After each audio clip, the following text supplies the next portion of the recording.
pas si vous avez la notion des prix, mais dans un pays comme la France qui est en état quasiment de quasi-faillite, la France a donné depuis 2022 5 milliards d'euros. L'Union européenne a donné 133 milliards d'euros. Sur ces 133 milliards d'euros, moi je suis député européen, il y avait 33 milliards d'euros qui étaient des prêts. Quand on interroge la Commission européenne et le Parlement, on nous explique que finalement on ne les reverra jamais. Et c'est trop l'enjeu de sécurité des Européens et des Français n'est pas à la mesure du soutien militaire qui est apporté à l'Ukraine. Pour les centres hospitaliers régionaux universitaires où aujourd'hui on a des patients qui meurent aux urgences parce que le personnel soignant n'en peut plus, il manque 10 à 15 milliards d'euros pour remettre tous nos hôpitaux et nos services hospitaliers régionaux universitaires sur marche. Pareil pour, par exemple, les brigades de gendarmerie et leur logement. C'est 2 milliards d'euros. Et aujourd'hui, monsieur Bayrou veut faire la poche des Français avec 2 jours fériés qui rapporteraient 5 milliards exactement. Le soutien militaire à l'Ukraine n'est pas justifié, Mathieu Vallée? C'est justifié, madame. Mais comment on va revoir l'argent?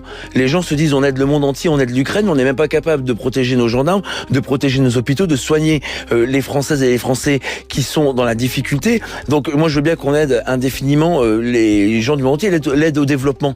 Indéfiniment, il est aussi question, Emmanuel Macron le disait hier soir, de la sécurité des Français. On parle aussi de la France en parlant de l'Ukraine. C'est 14 milliards et demi par an depuis 2 ans, ça fait... On va venir au budget de François Bayrou dans un instant. Écoutez, Emmanuel Macron disait hier... Je pense que ça intéresse les Français de savoir comment ils vont terminer les fins de mois et s'ils vont avoir les poches qui vont être encore plus faites jusqu'au bout alors qu'ils ont aujourd'hui un ras-le-bol fiscal.